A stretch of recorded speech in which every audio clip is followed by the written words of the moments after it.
सत्र 2024-25 महत्वपूर्ण सारणी। प्रश्नावली 8.b को सॉल्व करने से पहले हमें एक इस महत्वपूर्ण सारणी की आवश्यकता होती है। चलिए इसे देखते हैं किस तरीके से ये हम आसानी से ट्रिक के साथ याद कर सकते हैं। ये बहुत ही सिंपल सी है और इस सारणी से प्रश्नावली 8.20 फुल सॉल्व हो जाती है। आइए देखते हैं। देखिए साइन ये थीटा है, साइन थीटा होता है, कॉस थीटा होता है, टेन थीटा होता है, कॉट थीटा होता है, सेक थीटा होता है, कोसेक थीटा होता है। ये तो आपको पता ही है।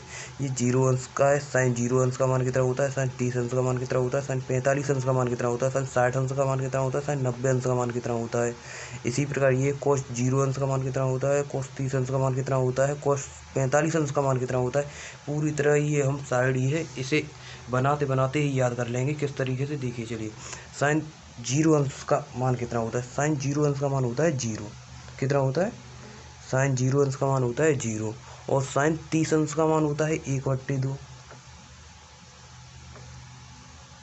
साइन 30 अंश का मान होता है 1/2। साइन 45 अंश का मान होता है 1/√2।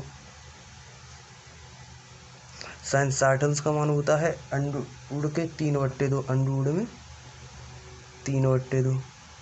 साइन 90 अंश का मान होता है 1।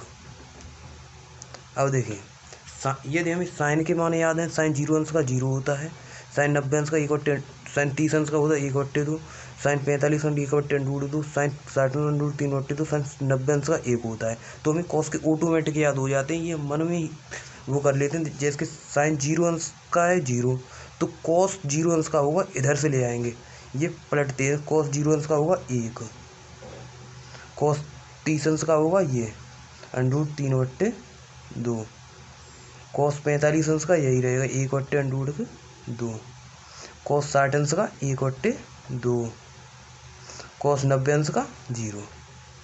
देखिए, साइन 0 अंश का था वो कॉस 90 अंश का है, और जो कॉस 90 अंश का था वो साइन 0 अंश का है। इसका मतलब ये है कि ये जैसे कि साइन 0 अंश का मान होता है 0, तो और साइन 30 अंश का 1/2, तो देखिए कॉस 90 अंश का 0 और कॉस 60 अंश का 1/2, मतलब ये याद हो जाएंगे तो ये ऑटोमेटिक याद हो जाएगा। अब टेन 0 अंश का मान कितना होता है, टेन 0 अंश का मान होता है 0। टेन 30 अंश का मान होता है 1/√2, √3। टेन 30 अंश का मान होता है 1/√3। टेन 45 अंश का मान होता है 1। टेन 60 अंश का मान होता है √3।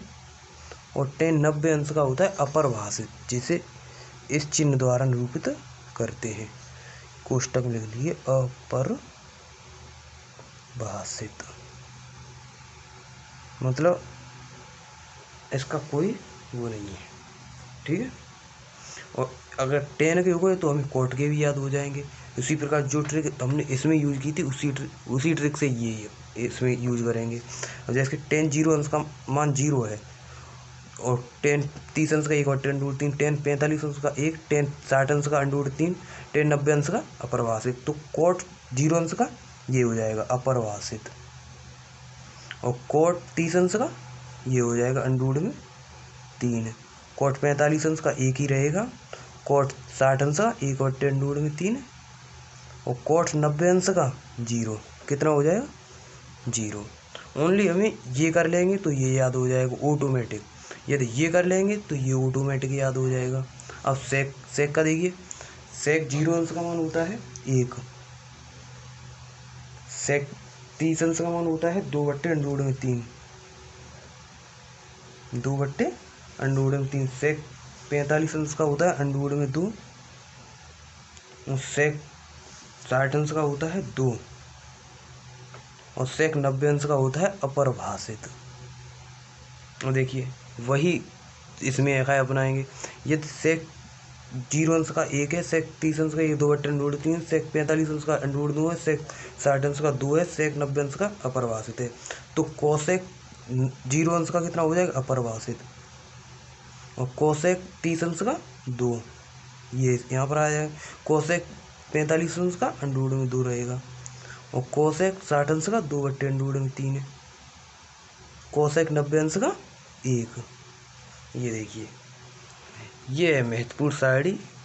ये हमें इस तरीके से रटनी चाहिए कि चाहे कोई पूछे कि कॉट जीरो अंश का कितना होता है तो हम तुरंत बता देगा परिभाषित। कॉट 30 अंश का √3 लिखते लिखते प्रैक्टिस हो जाएगी। जैसे ही हम सवाल करते जाएंगे उसी प्रकार से ये भी रटती जाएगी। त्रिकोणमिति एक बहुत ही सिंपल एक्सरसाइज है जिसे हम सॉल्व करते हैं और ये हर टीचर शुरुआत में ही कराता है।